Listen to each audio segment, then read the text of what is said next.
talk to strangers and it will change your life. Here's why. So for the longest time, I was quite scared talking to anyone really. If I could find a way to message them rather than call or see them, then I would pick that option.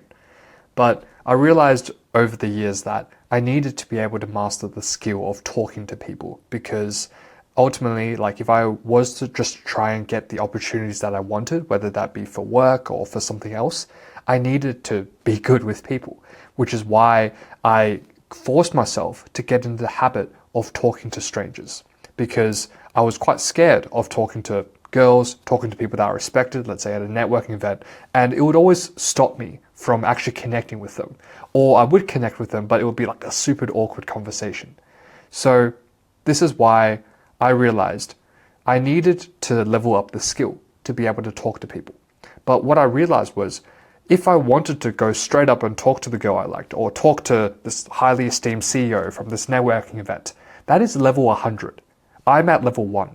And if I was trying to reach that level and try and talk to them straight away, it's probably not going to go very well. I'm either going to say something like dumb, or it's just going to be like a wasted opportunity, or I'm just not going to even speak to them at all.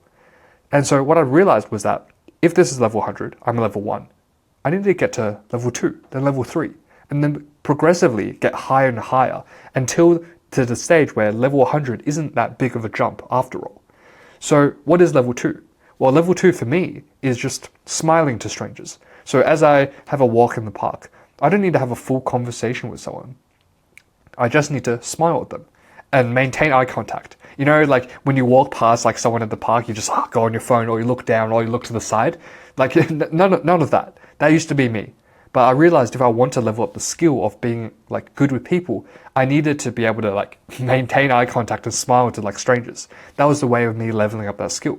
So now every time I go to the park, I try and like smile. That's the first step. Then maybe like a few levels up, now it's saying hello. So for example, I remember just using the park example, I would just walk and not just smile and like lock eyes, but also just say like, good morning, hey, how's it going? Something simple like that.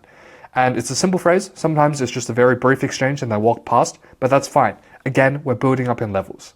And then eventually, now it's like a more proper conversation. So it's like, hey, how's it going? And you strike up a conversation. For example, like there was this guy at my gym who, like, I said hi to him, he said hi back, and we started talking about how he's like a black belt in karate, and he's like, he used to be like a professional baseball player, but now he's just like working on like martial arts. Pretty sick story. But that wouldn't have happened if I didn't work my way up and then have the courage to be able to have that conversation. And then after I have that conversation with, let's say, someone I'm more comfortable with, let's say this guy, now I try and speak to more unfamiliar people. So for example, a girl, or for like a CEO at a networking event, someone that's more intimidating. But now I'm in the position where talking to that person feels better in a sense. And now I would say I'm definitely not a master at just talking to anyone, but I've progressed much further than where I was originally at. For example, just today, I went by my old house. So the house that I lived in for like 10 years of my childhood, my parents sold that, and so there are new owners there. But I just so happened to be in that area, and I went past my house, and I knew there was new owners in there, and I saw the changes they made to the house. And honestly, it was like quite clean, and so I wanted to like knock on the door and just give them a compliment. But then I like started overthinking, like, okay, this is a bit weird. There's just some random Asian guy rocking up to your door, asking, like, giving a compliment on your house. Like, I know where you live. Like it sounds very creepy if I was the other person. And I actually started overthinking a lot. I went on like ChatGPT and read it. I was like, is it weird to visit a house that you've sold? Is it like weird to the like new house owners, or the previous house owners are there? And I just started overthinking it. But then at the end of the day, I was like, fuck it. I'm already there. What's the worst that can happen? I either connect with him, that's a win, or he rejects me and never wants to speak to me again. And I mean, that's also a win, because that's a valuable lesson. And so there's a double win condition here. Regardless of which outcome, it's going to be a valuable learning experience. And so anyways, I walked down the driveway where like the house was, and I eventually made my way to the front door.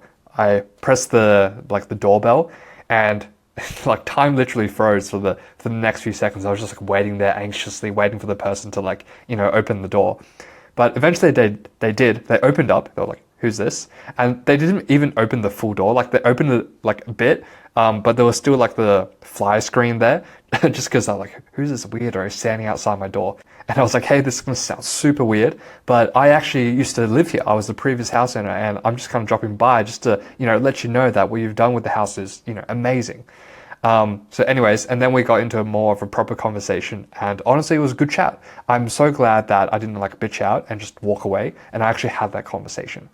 And that was it. That was a great convo. And on the way out, I actually saw another neighbor that I think I met up with them like many years ago, back when I used to live in the house. But again, I had a chat with her as well.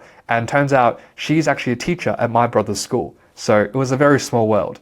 But I can't imagine me having these conversations before, because I didn't build up to this level. Eventually, like, just by having all these like micro interactions with strangers allowed me to have more comfort in speaking to other strangers, especially in like unfamiliar contexts, like let's say just rocking up to your old house. And this has to be one of the most useful exercises that I've done. I've realized how important it is to have like meaningful relationships and friends. And part of that is just having the courage to make the first move to talk to someone, because I've realized there's so many cases in my life where I would have been great friends with someone, but I just didn't take the first step to like, connect with them. And sure, you can make the argument that they could have took the courage to make the first step, but then again, like, you want to put the responsibility on yourself. And I've realized that when I put that responsibility on myself to go out and connect with people and actually talk to strangers, you never know who you may meet. So that's why talking to strangers can change your life.